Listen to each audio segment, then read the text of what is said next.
Cadence almost fell on her face, now in one of the old castle's halls. Sweat poured down her face. Guess I went too far. Cadence put on an invisibility spell just in case, although it would only last for a few minutes. She silently hoof-toed through the halls. She came across one with the doors, looking fancier than the others. Are these the important rooms? She creaked open a little bit of a door, but in the room was instead that of her long-deceased aunt, Princess Luna. She was peacefully sleeping, and Cadence wanted to go over and hug her and cry into her fur.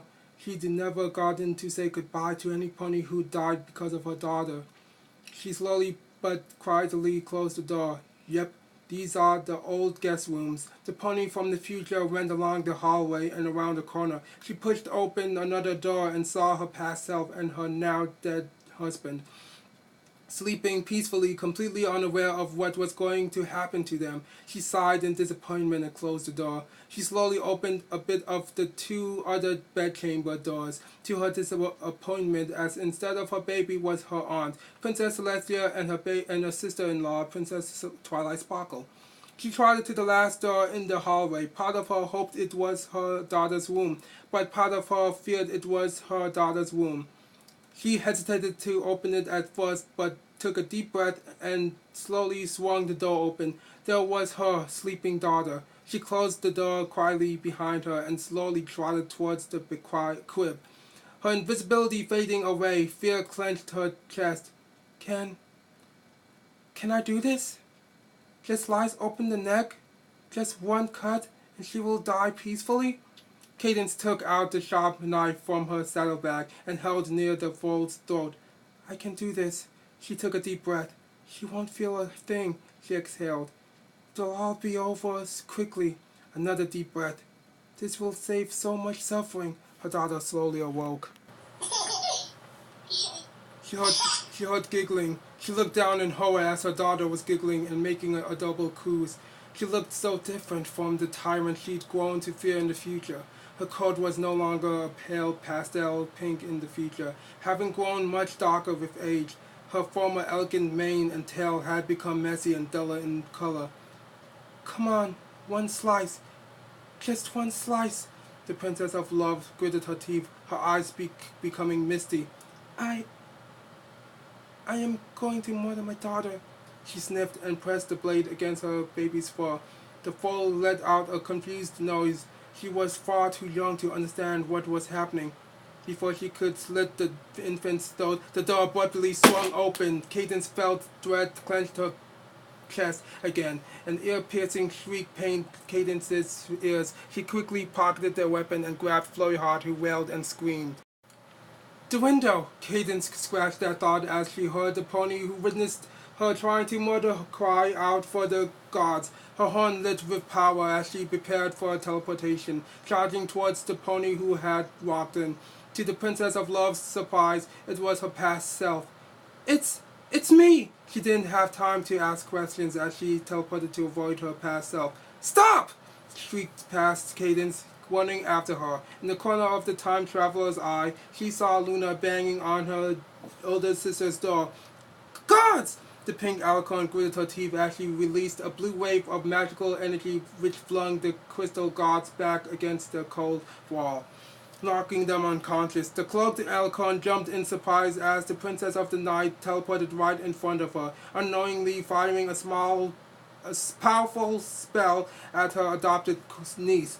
Thinking fast, Cadence threw a magical shield around her to block it just in time, and the two beams of magic clashed into each other. The ponies locked in stalemate. Fallout from the battle tore up the floor. Cadence strained to keep back her adoptive aunt. To her surprise, her past self demanded Luna to stop, helping the time traveler push back Luna's beam. Don't harm her! She has Flurry! Shrieked past Cadence. Luna at once let her magic drop, giving the pony from the future the upper hoof as she knocked the Princess of the Night off her hooves.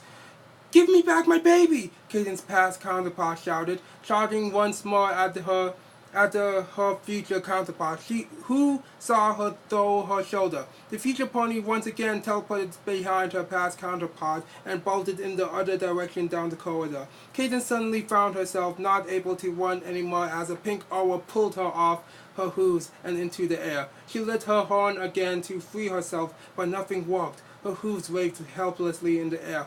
What's happening? I'm lifting you up, announced a familiar voice Cadence recognized as her sister-in-law. And I'm blocking your attempts to teleport away, added the voice of the princess of the day, who Cadence hadn't heard in what felt like forever. I failed. It's all over.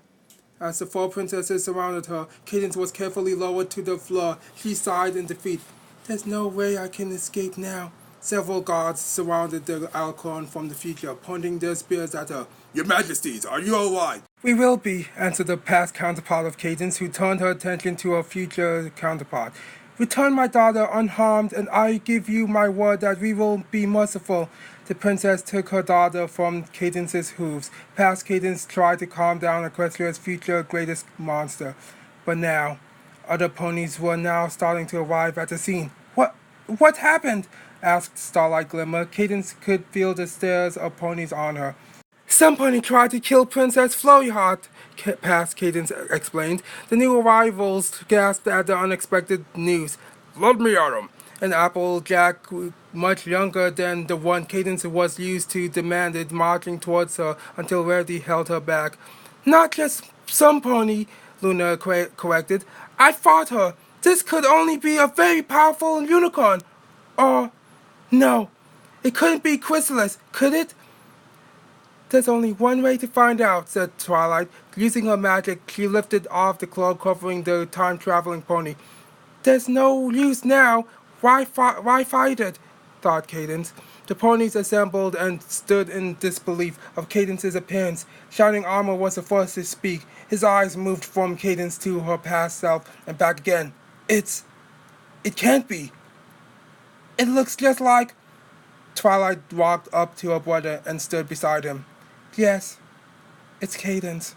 Cadence felt the room begin to spin as she passed out, exhausted from the stress of her mission. Hey guys, A-Flame here, and finally I got chapter 2 of Flurry Heart Equestria's Greatest Monster.